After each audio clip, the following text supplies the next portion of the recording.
Sentire Media. Hello, you.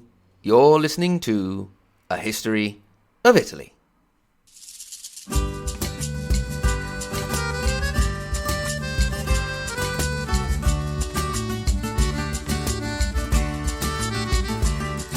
Episode 113, The Definitive Death of Communal Milan, 1339 to 1354. Lasci colli nelle valli, tra due salici piangenti, io ritrovo la speranza di un amore che ormai fu. Well, it's been a while. Apologies for that if you are following regularly. If not, you've had the opportunity to catch up. Good for you. I'd just like to point out that I participated in the recent Intelligent Speech Conference. Don't know what I was doing there considering it was intelligent speech, but anyway, and I had one of those golden opportunities. I got to meet one of my heroes, one of the 2 or 3 podcasters that made me want to podcast. That is David Crowther of the History of England podcast, which is still going strong at more than 300 episodes. Still a really great listen. I'm sure you probably already listened to his podcast, but if you don't, get over there and do so. Eat up those 300 plus episodes and learn all about the great history of that great nation. At the conference, I even had the opportunity to take a sort of selfie, let's say. Since we were all remotely connected from home, at a certain point, our images were side by side, and I grabbed the opportunity to take a selfie with David. Lovely opportunity, shout out to his podcast, and there may be a collaboration in the future, who knows. Thanks also to the great people over at the Intelligent Speech Conference, Roy Field Brown, Benjamin Jacobs, and all the great people that worked on the conference. I really enjoyed it. Before we get back to our humble little podcast, a word from our sponsor. Today's episode is brought to you by Brush. Brush is an electric toothbrush, would you believe, that will change the way you think about brushing your teeth. I've always given great importance to brushing my teeth, and although they're going a bit wonky with age, they're still lovely and clean. It has powerful sonic technology, which sounds awesome and science fiction-y, and ultra-gentle bristles. The Brush redefines what it means to have super clean teeth. It's like that feeling when you've just left the dentist. A fresh, whole mouth, clean, every single day, and without feeling depressed about all the money you spent on the dentist. Our listeners get 15% off their total purchase with code POD15. That's POD15. Follow the link in the show notes and enter the code POD15 to get your exclusive discount and upgrade your oral care routine. Also, you get to say Brush all the time. It sounds really cool. That's because it's spelled B-R-U with the 2 dots on it, the umlaut U-S-H. So look for Brush online or click through in the show notes to get your Brush today and start brushing your teeth in the best way possible. In the last few episodes, we've spent some time wandering around in Rome and down south in the Kingdom of Naples. We last left the north back in episode 108, and all those Milanese and Veronese and Ferrarese and Venetians and so on are sitting there plotting and scheming and just waiting for us to go back and see what they are up to. So, let us start with the city of cities, the modern-day financial capital of Italy, Milan. We spent a lot of time with Azzone Visconti, who had been the de facto ruler of Milan, although still under the pretense of communal administrative structures. He had managed to foil the plans of Pope John XXII and his alliance with France to try and crush the growing influence of the Visconti and Milan. He had also managed to see off an expedition of John of Luxembourg, with all of the messiness that it had caused, in the various signorie of northern Italy. Just a quick reminder, the signorie were the single-family rule systems that were being implemented in many ex-communes of the peninsula and by now were practically everywhere. Azzone Visconti died on the 16th of August 1339. The very next day, the Gran Consiglio, the Great Council of Milan, elected a joint rule system made up of Giovanni and Luchino Visconti. Giovanni was a man of the cloth, and very soon after his election to the role of the city, he was also made archbishop. Although the Visconti had had influence over the city of Milan now for over half a century, it is really with Luchino that we can toll the death knell of the commune of this great city. As an alternative to the two brothers, there were also some spares, 3 nephews, Matteo, Galeazzo and Bernabò. We'll just leave them waiting for the moment. Now we mentioned that the nomination of Luchino and Giovanni was a sort of almost official end to the communal authority in Milan. That doesn't mean that everyone was going to take it lying down. Indeed, almost immediately after the transition of power, a plot to overthrow the new government was discovered, headed by a man called Francesco Pusterla. It was discovered because one of those who had been involved, eager to get in the good books of the Visconti, blabbed on the others. Now, the conspirators were captured and punished, but Luchino opted not to go too hard on anyone. After all, if he wanted to consolidate his hold over the city and set up a lasting dynasty, he could not be continuously looking over his shoulder. Goodness knows that the Visconti would spend the next half a century doing that anyway. While on the topic of peace, the Visconti could never really get anything done as long as they were in constant war with the Pope. Therefore, in 1339, the Visconti reached out to the papacy. The peace process took absolutely ages, with notaries going back and forth and money changing hands and lands being promised, and finally, around 1342, with Clement VI on the papal throne, everything was once again sorted, for a while at least. Now, as an example, I'm going to tell you something about the wheelings and dealings of the Visconti in northern Italy in this period. We won't go into all the situations, the plots, the alliances, the secret plans, the leagues with varying allies, and so on.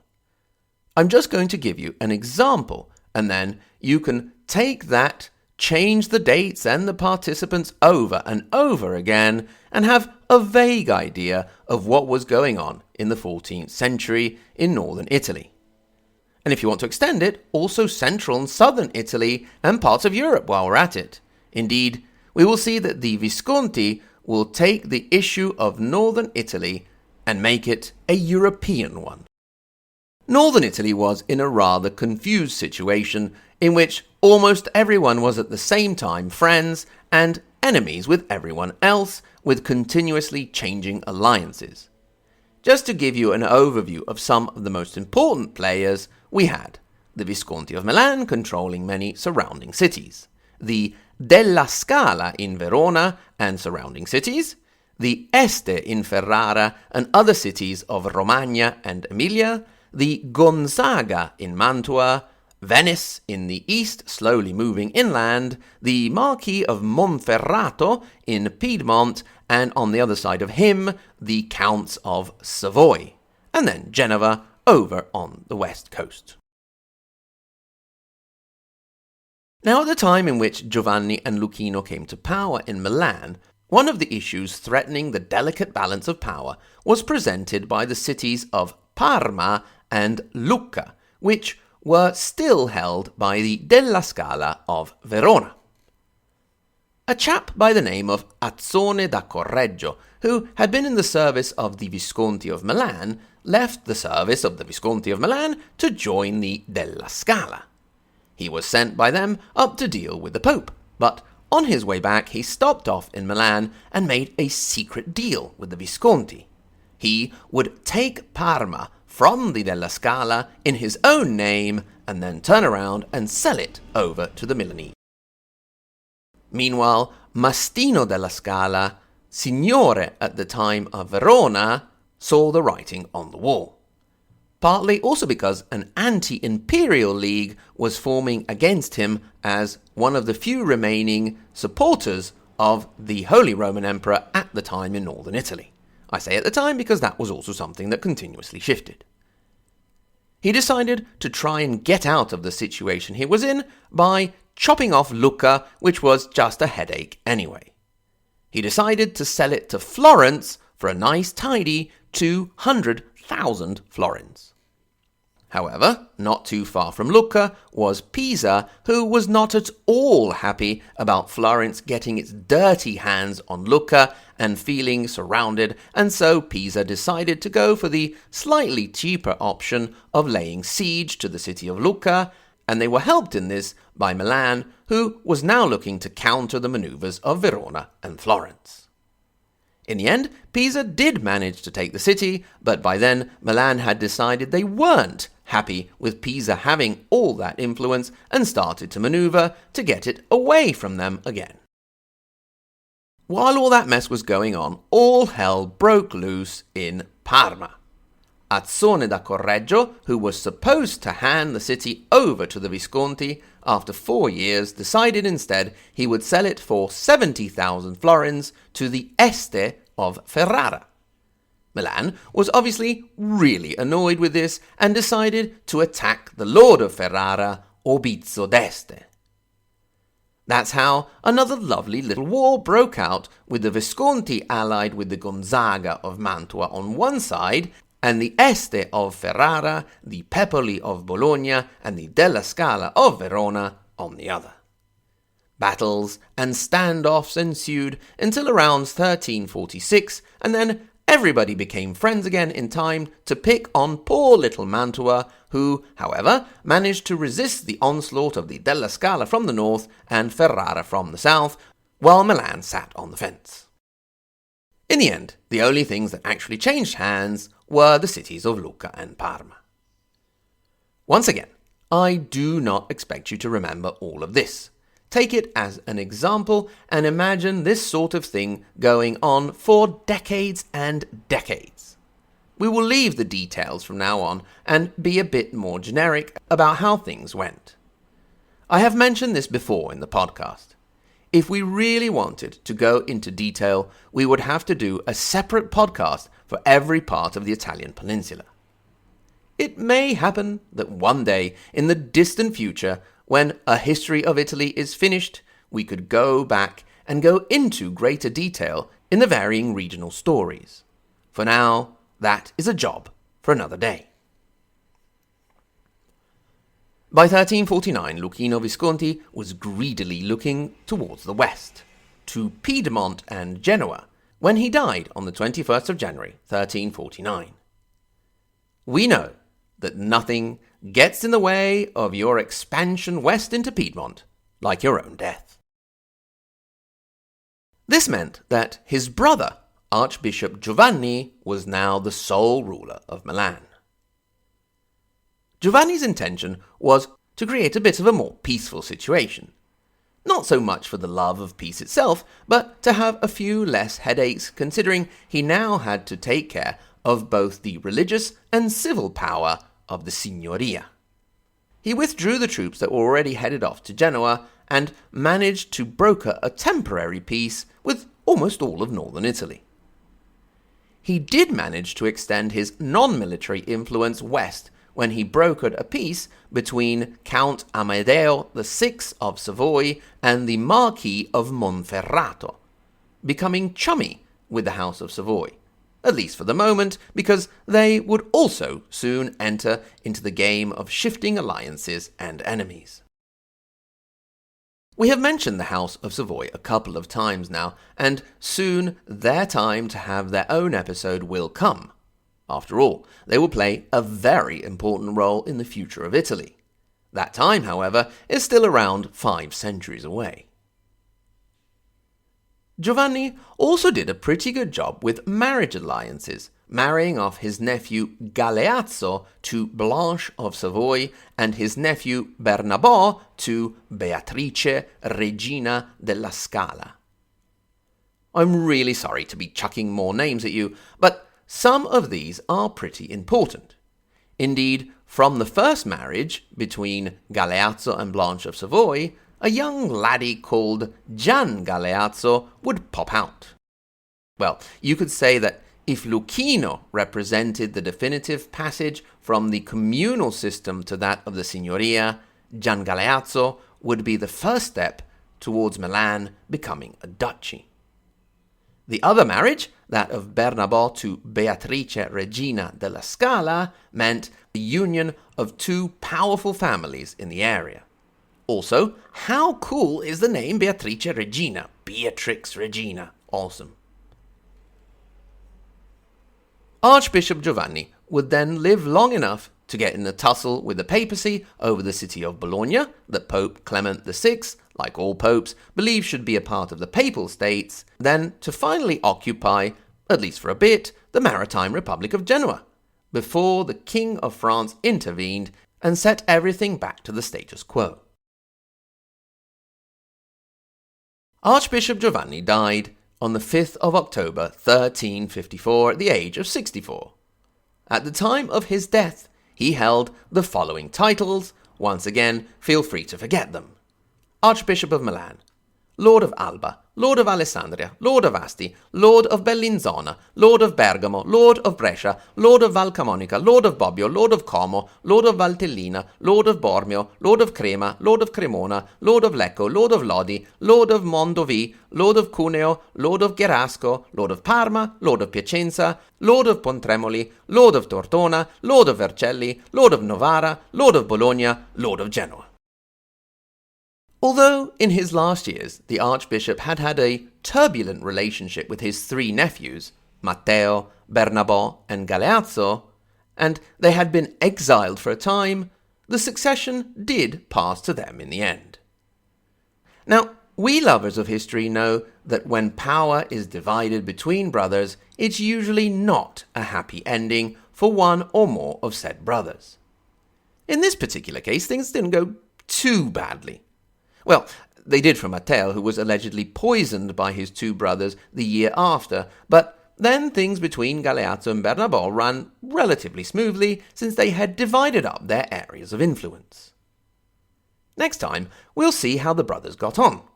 We'll get the Pope back in the game because, let's face it, you can't have fun without him, and why not even drag in the next Holy Roman Emperor, because we just love it when they come marching down, don't we? Thanks very much to you for listening. Thanks also to my Patreon supporters. Starting from the first part of the Margherita Hack and Galileo Galilei level, Anthony G, Brian J, Carrie W, Silane, Chanel, Chris, David L, Dean V, Douglas, Emily B, Federica R, Francesco A, Gabriel S, Greg, Ignazio, Il Valentino, James C, Jeff M, Jeffrey W, Joseph S, Juan, and Julia G. And of course the tippy-top Maria Montessori and Dante Alighieri level, Paolo, Lisa K, JW, Andrew M, Brandon S, David A, Peter W, Kevin O, David L, Rinat, and Sen.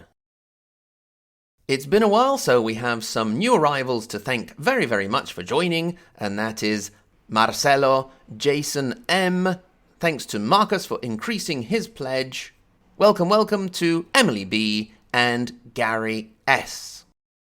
Remember, if you are feeling so inclined, you can get in touch. hello@ahistoryofitaly.com for comments, questions, or whatever you like. At the same URL, ahistoryofitaly.com, you can click through to our social media, follow us on Twitter, on Facebook, or on Instagram, or you could click through to our support page and become a Patreon supporter and have access to extra content, or support us via good old PayPal. I thank you very much, whatever you decide to do. And the most important thing of all is to continue to listen to our little podcast and share with your friends if you enjoy it.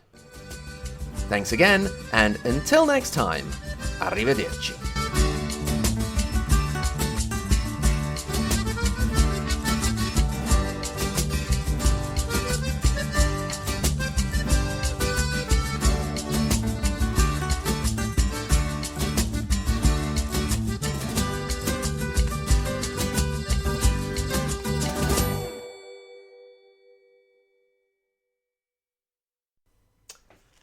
Hello, comrades. Mind if I line up here with you? No, come on. Where are you from, then? I'm from the Parma contingent. Parma, eh? Are we allies, then? I think so. What day is it? It's Thursday. Okay then, we should be allies. We were sold to you on Monday.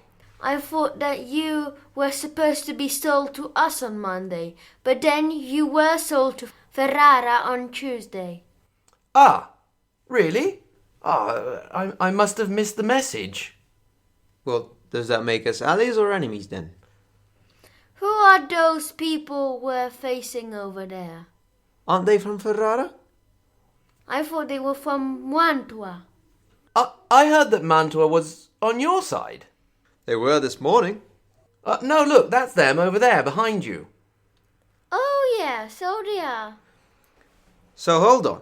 If you've been our enemy since Tuesday, you shouldn't be here. You should be staring us down from the other side.